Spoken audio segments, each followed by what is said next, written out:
Welcome back. I'm Connie Sokol, your host for Call to Create, and we are so delighted to have our fabulous guest today. You'll know him from Napoleon Dynamite. We are so thrilled to welcome Jon Heder today. Welcome. Thanks for being here. Thank you for having me. We're so excited to go back to those roots. We know there's more to him than just Napoleon Dynamite, but that was such a springboard. So we want to go back to those grassroots, find out what happened, where he got started, and where he's going now, and what life lessons he can impart to all of us listening on our creative journeys. So let me give you the official rundown. Jon Heder is an American actor, filmmaker, and voice actor who launched into fame after his role as the lead character in the comedy film Napoleon Dynamite. And as you may not know, Heder received the MTV Movie Award for Best Musical Performance and Breakthrough Male Performance for his role in Napoleon Dynamite. Since then, he has appeared or lent his voice to a number of films, including Just Like Heaven, The Benchwarmers, Monster House, Blades of Glory, Walt Before Mickey, and so many more. He has also done extensive voice work in Pinocchio, How I Met Your Mother, A Monstrous Holiday, and Teenage Mutant Ninja Turtles series. He also jumped into web television in 2008 with a series, and he and his twin brother Dan appear as villains together in the episode of the popular internet martial arts comedy series Sock Baby. He also co-starred with Patrick Stewart in Christmas Eve, and he has had many other experiences that we are going to talk about today. He is married and have 3 children, if I have that correct. Is that right? 4. 4 now. 4. Oh my gosh. Wait, I was talking with someone this morning saying, I can't even picture Napoleon, and he's got kids. Like, that makes us all feel old, but in a good way. All right, let's go back to those roots, okay? Salem, Oregon, in drama, right? In the drama club or the association, whatever you call it there. Tell us what drew you to this whole acting thing. Well, it was a little bit different. So it wasn't a drama club because I think that was almost a different foray. Everything really started like in my family when every summer growing up for kids ages, I think basically ages 10, anyone finishing 4th grade and going into all the way up to 8th grade. So it was called Children's Educational Theater, CET is, and it was a big thing in our house. And every summer it was like a camp. You go for a couple, I think it was like 6 weeks, and you learn all these different things about theater and performance, and then they do plays.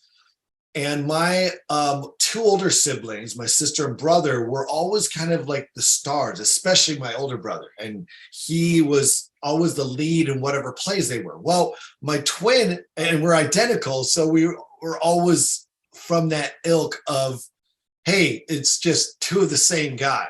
We're never going to cast them as the lead because it's weird. It wouldn't be unfair to the other one. And it always kind of frustrated me. I love the idea of being in spotlight, but I did not have the chops then. I did not know how to really, project or really put myself out there. And that was okay. It was kind of like, didn't bother me. I liked doing it. But then after that, and I only did it for 2 years. I didn't keep going. And because I got into video production. It really changed when my brother and I got our dad's video camera and we just started making videos, and we loved it. And that kind of segued through middle school and into high school instead of the drama club, because my older brother's kind of trajectory continued through high school, where he was always the lead of the high school plays and in the drama club and stuff like that. And I was like, you know what, maybe acting and performing on stage is a thing. I wanted to get creative, and I loved movies. I wanted to make movies. So we really just took off with making our own homemade movies, homemade videos. And naturally, you're going to be in some of those, the ones we make, we're going to be in ourselves. So you could say I tried my spot at acting, but we didn't think of it. So you kind of learn to break down those walls of whether it's anxiety or nerves or stage fright. And you're not even thinking about that because you're just making videos and goofing around. Exactly. And so I think that was the beginning of helping me to step out of myself without studying the art yet, but just doing that. And that set the stage. And then really getting into college, By the time, we got into college, especially my twin and I, and our older brother, he got into film production as well. And we all was just like, we want to get into movies. We want to make movies. And I was big into art. Both my twin and I were big into art, and we wanted to get into animation and basically that world. And while my older brother, he still was going down the acting route. He wanted to be more, he was producing in college and he was directing, but he was trying to be an actor. And I always say try, because anyone can say that they're an actor. Anyone can get on in front of a camera, whether or not they have the personality or the charm, or at least the presence the presence of mind to be able to step outside of themselves. Mm. And so, he tried doing that, and I didn't really think that was going to be a route that I would take. But then as I were studying film, and I wasn't sure exactly which direction, because in film production, you're like, well, do you want to be a producer, a writer, a director, an actor, an art director, work in props? There's so many different places. And then while at the same time, I was also getting into animation.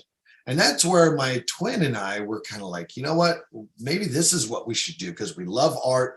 It's kind of a blend of both, getting to really step behind the camera and the computer and do acting. And animation is very much like acting. You're bringing these characters to life. With your voice, with the art. Yeah. Yeah. So we were doing that, but I was taking some of the prereqs you're supposed to take in that major in film and in animation is acting.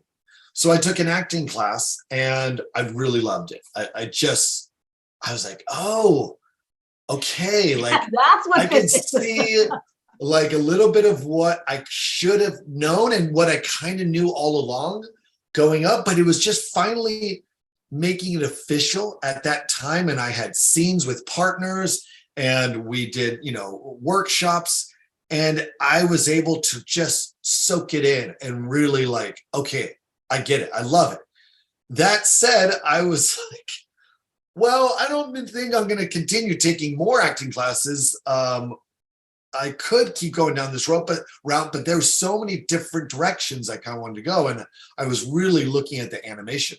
But because of the acting class, I then I don't know if it was also just my personality, but at the same time of doing that, I was in a production class, and we were doing, we had to produce this short film all together, and they had to get an actor. Well, they were just like naturally like, well, let's just get Jon.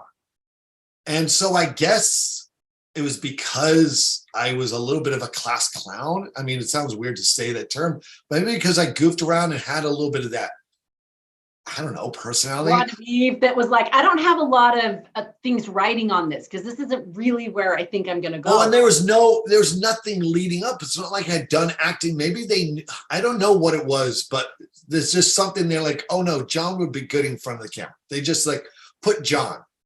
So was this for Palooka? Was this for the short for that? No, one? Actually, it was, but it was right around that time. It was this short film that we did. I'm trying to remember the name of it. I think it was called Amazing Grace, but it was about a goofy guy who wanted to be a daredevil stuntman.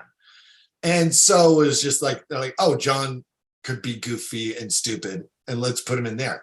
I think being in that short film, Jared Hess, who wrote and directed, Napoleon Dynamite, at the time, he was a student as well. And we were in another class together, and I think he must have seen that, must have seen me just goofing around and being in some of these other short little films. So he came to me and was just like, hey, what do you think about this script? And so he had this is a script for Palooka. You did your homework very good. And this is back in 2001. And he was getting ready to make this short film for a class project. And I knew a little bit about Jared, and I knew I had seen one or maybe two other projects he had done. And I thought he had a very keen eye and very creative and a specific point of view. And I loved it. I was like, oh, this is my style. This is my jam. So when he, came to me, I was like, yeah, this makes sense. I'm so glad it came to me. And especially when I read the short film, the script, I was, the main character whose name was Seth in this short. I was like, oh, I get this guy. And so it was, but it was weird because it was right at that time I was still auditioning for student films, just in the BYU circuit, in the BYU film. I didn't have an agent. I wasn't going, doing local commercials or anything like that. It was just within the film world because so organic. Yeah, it was just friends I knew, co-students, whatever. They said, hey, Jon, do you want to audition for my short film, or do you just want to be in it? So then how did you go from Peluca and then go into the full-fledged Napoleon? It was Peluca. Really doing Peluca, was the beginning of everything. Again, I had done all a number of these other student films, but it was Peluca, my experience in that.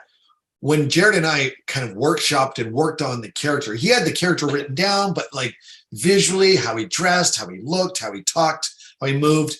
Jared had his ideas. I had my ideas. We blended them together. His wife said, Jon, what do you think about getting a perm?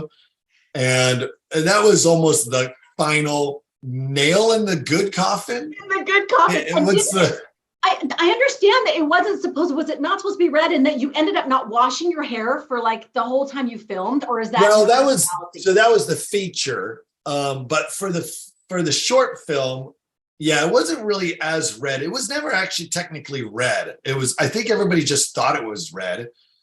Maybe bleaching, not bleaching it, but perming it twice for the feature film. And maybe just because of the coloring in the film, it was never red. I think everybody thought it was red, but maybe it looked a little red, maybe with the suit and the color. But I think as soon as one newspaper called it red, everybody just assumed it was red, which I was like, hey, go ahead, because that would make it even more awkward if he was a redhead. It so fit the character. And I would love to know more about, how did you get into that space? Because it was so perfect. The way that you played him, I think that's why everyone could so relate on some level and either know someone like that or felt that way, growing up. How did you step into that? Was there any things that you experienced in your own life that you were like, I'm going to draw on that? So really, again, it all started with Peluca when we created the character, because once we created that character for the short film, that's how I got involved with Napoleon, because Jared just said, it was almost like a test run, because he knew he wanted to make a feature film. He already had funding for a feature film. We had a good friend whose brother basically put up all the money, and he wanted to make a feature film about some kid in Idaho in the same town, but he wasn't sure if he wanted to do the same character or a different kind of character. But after doing Peluca, he saw the success of Peluca, yes, quote unquote. People got it. It was more for, him. And we both saw this character totally works. So he's like, we're going to make a feature version of this character. Jon, do you want to be in this movie in a year and a half? It was about a year and a half later that we shot. And I was like, yeah, of course. So when he came around to writing the feature film, he already had Napoleon figured out. It was all the other characters he had to figure out. But we were like, it was easier for him to write. That's, I think, what helped is making the short film first, because when he wrote the feature, he knew my voice. He knew exactly how to write for me. Oh my goodness, that makes me think so much, not to try to draw in the scripture thing, but that type in a shadow, right? You create it in one way, in a small scale or in a certain way first, and then you can do that full on thing. Yeah. I just love that. So when you were filming, were there any specific, you guys did it so fast and on such a low budget. And I understand that Jerusha was pregnant and just Jared's wife, just crazy. And that, you're finding cows, going to the phone book and finding things like that. Like, what kind of experiences were memorable to you in filming that movie? I think, we get so many questions about like, oh, what kind of crazy, weird things or pranks or whatever. And there wasn't that many crazy things. I think the whole experience itself was just like, it was all one big memory, because it was chill and we were working fast, but it was such a chill production because there was no egos on set. All the rest of the actors were there because they wanted to be there. Sometimes, despite what their agents had said, they're like, "No, we love this film. We think this could be very interesting." And so the rest of the cast was awesome. And when you have an awesome cast, it helps the rest of the crew. But the rest of the crew were all students guys I knew, either friends or fellow students from BYU. So I knew them all. We knew each other. Jared and I, we all kind of, it was like a big student film. But then we had these, LA, based actors. Yes. Hollywood actors who were coming in, but they came to our level. We were lower than them. They were like, "No, we're making a movie. We're just having fun." So everybody was on the same page. So really, it was like a summer camp because, you're on a schedule, you get up, you are basically, lunchtime was like going to the mess hall where you're basically eating the same food because they had like one restaurant there. Well, they had one restaurant there in Preston. So it was a Mexican restaurant. So it was just like beans and rice and tortillas every meal. Every meal was just the same thing. They must have had like bagels and, just simple stuff for breakfast. But it was my first experience on a feature film set. But I also was used to being on student film sets. So it was kind of the same vibe. And we didn't have trailers or anything. We just hung out on set. I had no problem with that. Again, there's no egos and there was no crazy weird experiences, really. It was just making the film. And we were having the time of our lives because we knew we were making something. We didn't know we were at the beginning of making something that would become what it is today. So iconic, yes. We knew we were making a feature version of Pay Luca. And everybody was on board with Pay Luca because Pay Luca was really cool and it was fun. And it was big in the film community there in not Utah, but just at BYU. And the students knew it. And they were all on board, like friends with Jared and like, "Oh yeah, this is a funny little film." And it had been in maybe one or two other short film festivals, but we were like, "Yeah, this is a great character in this world. We get it and we love it. We don't know if anybody's ever going to see it, but we had a blast making it." And so it was special to us. And that was really the overall memory. I think that's what comes through on screen so well is you just go into that world. It's so easy. You feel a part of it. It just has this whole family feel and it makes sense why you guys all felt that way on set with each other. And that really transferred, I think. When things started hitting and people going, "Wow," and it's taking off, how did this impact you? How did things change for you? And did suddenly, more roles coming in, or was it more like, "Oh, it wasn't that different"? Oh, no, everything changed. Certainly everything changed. I mean, once it got into Sundance, so that's where my life pretty much changed and I definitely saw the beginning of possibly the rest of my life, even though I didn't know exactly how that would be spelled out. But I knew once it got into Sundance, my older brother, who, picking up his story where I left off, he wanted to be the actor. After he graduated from, BYU, he went down to LA and he tried the acting thing for about a year, while he was still single. He was trying out and I saw a little bit of that and he tasted it. He was like, "You know what? I probably like what everybody's going to do, having to wait tables, get small odd jobs, trying to get auditions." And it wasn't for him. And he wanted to have a more normal life and a family. So he got into production and he's been happy since. But because of that, I saw like, yeah, I'm probably not going to get into acting. And then after Napoleon happened, I was like, yeah, definitely this, I got to do this. But he told me, he was like, if this movie is in Sundance, you're probably going to get approached by agencies and managers. And he gave me, advice on like what were the better agencies and what were some of the, he was the only one I knew who was a little bit in that world. And he was right on the money with a lot of these agencies and prepping me. But yeah, I mean, after we were there at Sundance, everything changed there. Like I said, it was a whirlwind. After the first screening, I started getting wined and dined by all these agencies and management companies. And so even though I was like, okay, so I'm getting an agent and it's in this film festival, it will probably still be like a smaller film that a few people see that gets put in some art house theaters, like a couple of those small town cinemas that only show art films, which is great. It was still more than I expected. But certainly, basically the year of 2004 and after the movie, was getting hyped, and they were getting ready. And I went down to LA and this was all in conjunction with my last year as a student at BYU. So the timing was incredible because I was finishing up my last year. I was finishing up my fine arts degree in animation. And I was kind of already planning. My brother and I were like, well, we're going to probably move down to LA and get jobs, hopefully with Pixar or DreamWorks or some animation company. And which is what he did. Except I was like, by that point, earlier in the year, I was like, I'm going to try the acting thing because I started getting offers and auditions.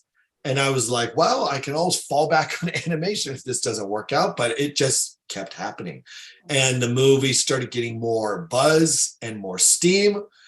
And by the end of 2004, I was full in. Like we had moved down to LA, my wife and I, and we were like, all right, this is it. Our life has irrevocably changed. And just dealing with the fame right away was crazy. I was just going to say, and for your wife and for you, this is still, even though you got that connection, it's still new. And then being a member of the church. So take us through that sort of, how did you navigate that and keeping your standards and still being able to feel like this is a good thing? This is like doing these youth talks I do at firesides and state conferences. But it was like, I knew getting into this, I was prepared for a number of years because I knew I wanted to get into the film industry. And I knew the film industry had its ups, its goods and its bads. I knew there was like, I'm aware that there are people in the church who go into this industry and fall away, but they do that in any industry. But I knew that it was like, if things go well, it could be very tempting. And yet I already knew from the get-go, I was like, no, I have a strong testimony. Whoever point gets there, I didn't feel too worried. It was like, I'm in charge of my choices and what I do. And I would love to keep going down this road, but if things come across my desk or opportunities, or I'm put in situations, I hope I have my coat of armor on, and I hope I believe I do. It was hard. That was where I really had to use my imagination, and also just like, all right, things might happen, and I got to prepare. And I feel pretty prepared. I feel like if I just go in still knowing that I have these certain standards. Now, that was the big question, was like, there's no white handbook that tells us, we like the missionary handbook tells you exactly what you can and what you shouldn't be doing as a missionary. Yep. And I use that as an example because I was like, well, there's the scriptures, there's the standards of the church, there's the youth standards, FYI, whatever, all that stuff. The old ones, yeah. That tells us, gives us guidance and direction. But a lot of that is vague in terms of like, Hollywood. And yet you could say, well, it's not like they have a handbook for any industry. It's just like, hopefully you can use these tools to your, best degree. Obviously the question comes up, as an actor, what are you willing to do? I'm an actor, I'm not being this person. I'm just portraying this type of person. So I started thinking about, well, what are the kind of projects? What are the kind of, films that I want to do, that I want to avoid? and I already had kind of that idea because in some ways what was easier is because I never dreamt of being an actor as a kid. I did have fantasies sometimes or dreams of like, yeah, it'd be great to be in Hollywood, to make movies. And sometimes, yeah, those would include being in the movie, being an actor and doing this or that. But it was more like dreams and not like goals, Yes. and Yes. and so I never really thought about it. But that said, I had not studied drama. I had not done a lot of that kind of stuff. But I was like, I'm into acting. I love this. And I want to try different things. But I think just knowing still, all right, I got scripts. I mean, I'll tell you right now, like I definitely got scripts across my desk that were like, okay, I can tell it's probably like an R-rated raunchy comedy, teen comedy or college comedy or something like that. Those were kind of the obvious ones that were like, okay, right away, I'm at this age. Those are the kind of scripts I'm getting. And I kind of made it clear to my agents and managers. I was like, just so you know, this is kind of my background and this is what I do. And while I don't know exactly everything, every project's going to be different. I'd rather stay away from these kind of scenes or these kinds of, not so much the roles, but like the kind of content. And I would try to tell them, but I also knew we don't know exactly what that means. Is that like, what if your character's not doing something? Is it okay if a different character in the film is doing this? Right. So I really had to approach every project with that in mind and just thinking what I was almost taught in film school, which is like, what is the content of this film? What is the purpose of this project? What is the purpose of this character? What is it trying to say? And is it worth saying? Am I, want to get behind that kind of thing? So that's really, kind of what I've done up until today. There were projects I said no to. There were times when I was in the thick of it, or sometimes like, in a film where they wanted me to do something after I had already agreed to do a film or do a certain project. And I'd be like, I don't feel comfortable doing this. And, I hate to say it, but I got to walk if you really want this. And luckily in the beginning, I had enough power, or at least enough of a name or say in the matter that they were respectful of that. And I don't know if it's, that code of protection that I, created around me, or if word got out, oh, Jon doesn't do these kind of things. I luckily felt like it didn't have to deal with a lot of that, Nice.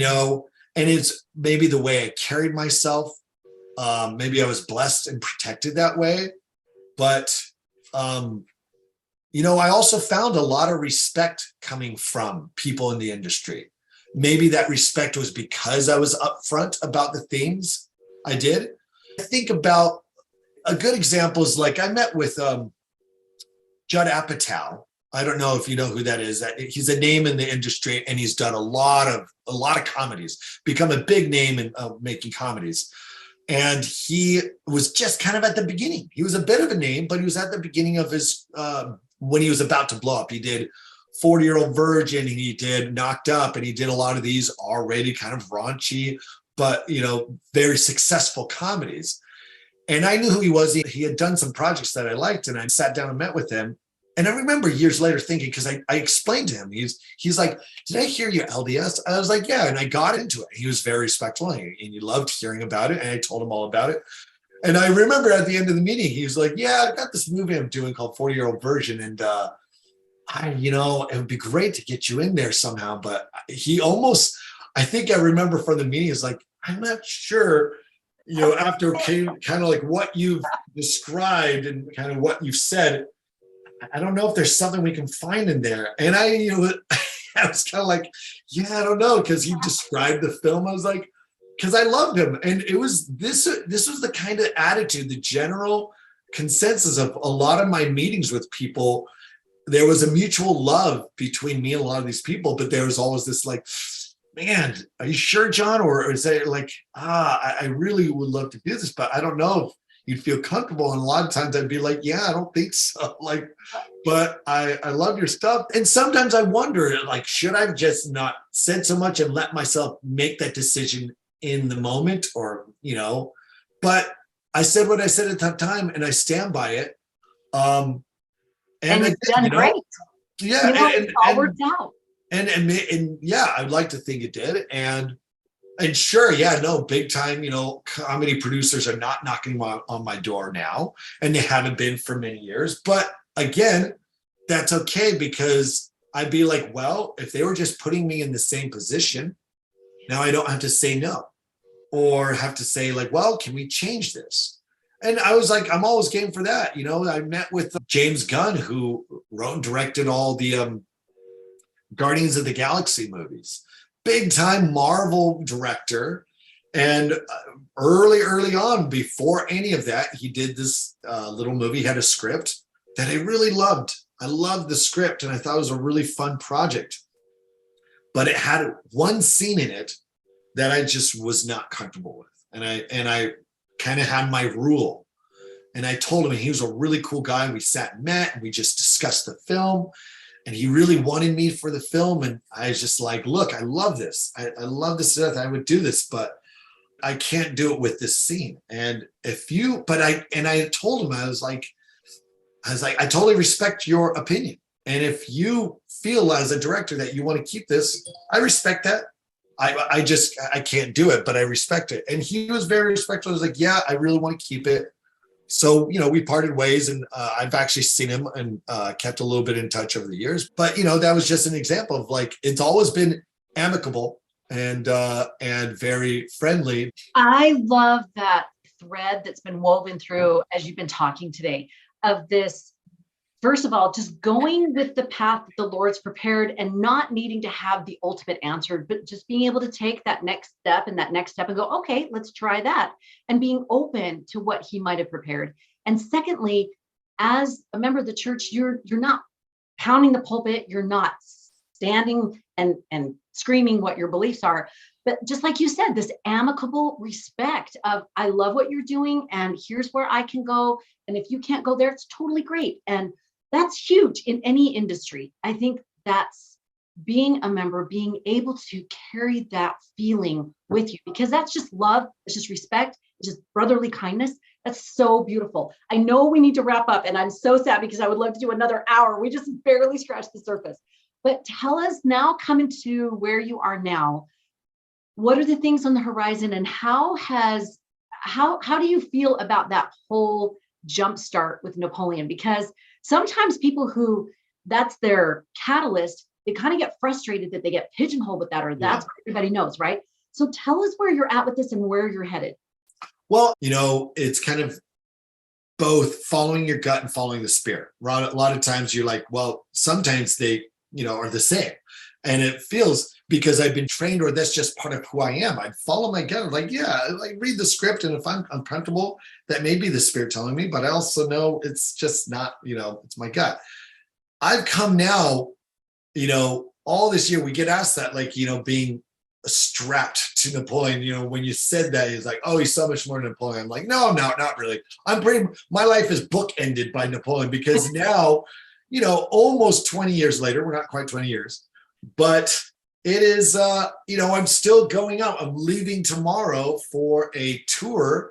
We do these Napoleon tours. Like, we go out and we do Q&As. We still screen the film for major fans because there's such a huge love for it. What the main difference is, and I talk about this all the time with my co-stars from Napoleon, we love the film.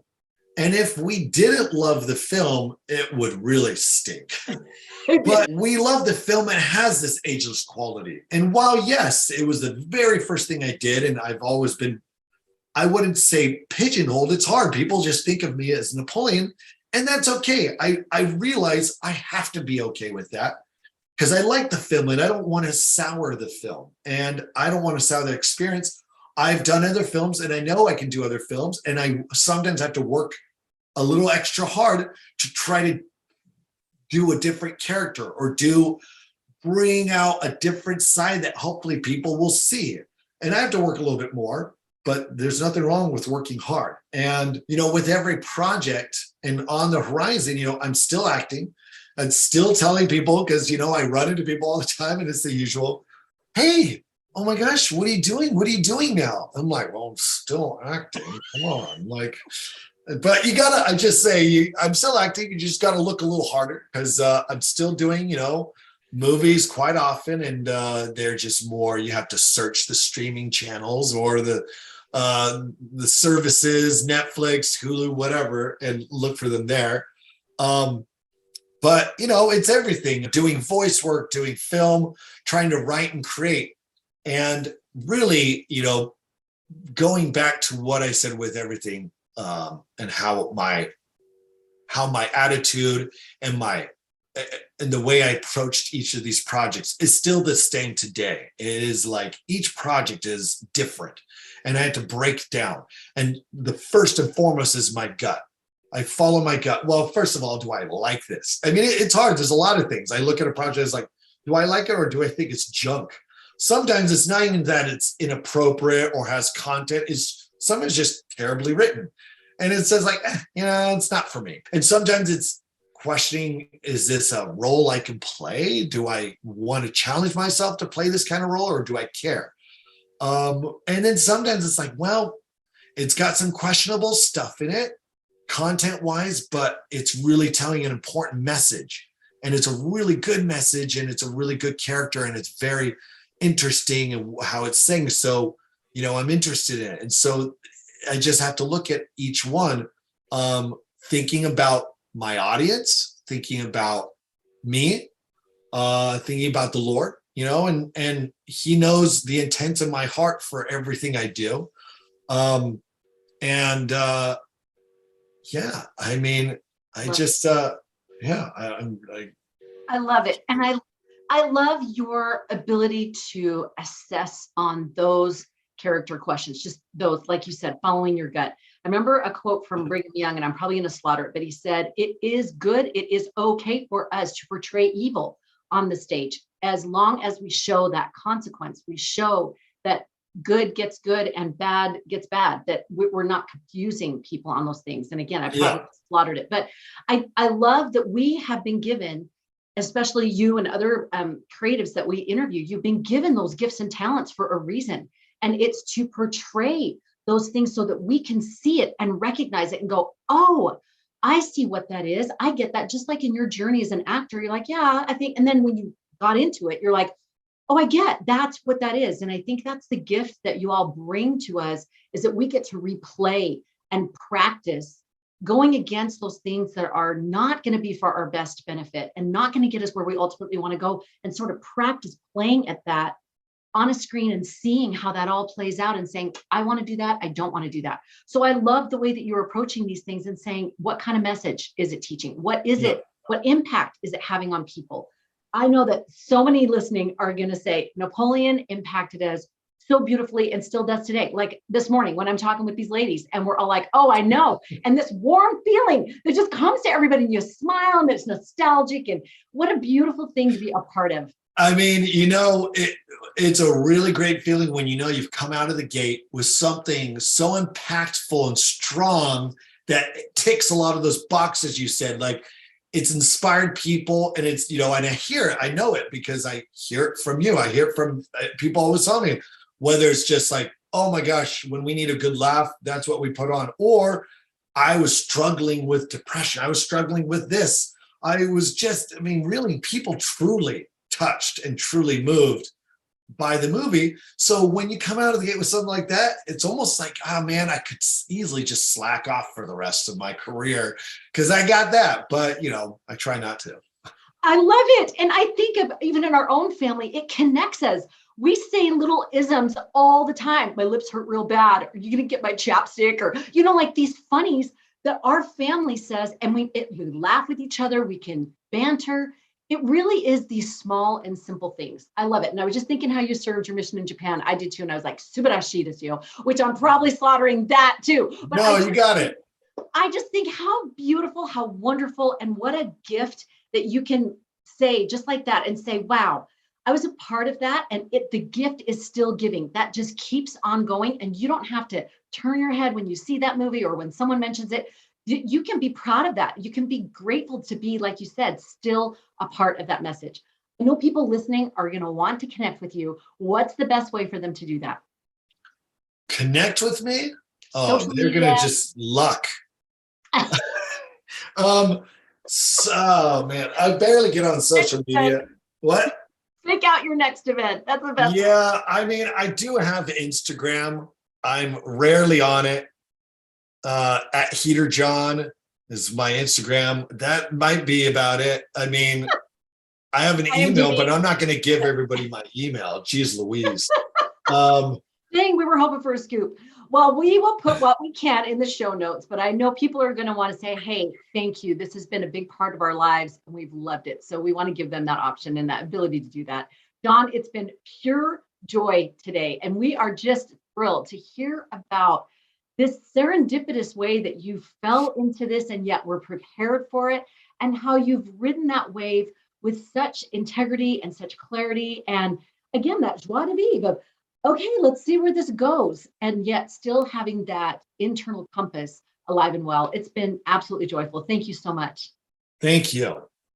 And for those that are listening, if you love these interviews, we invite you to go below and rate, review, and subscribe. We are so thrilled to bring you other people that have these same beautiful life lessons and stories to help you on your creative journey. Jenny Oakes Baker, Lisa Valentine Clark, all the wonderful people who are here to help you to fulfill your feeling of being called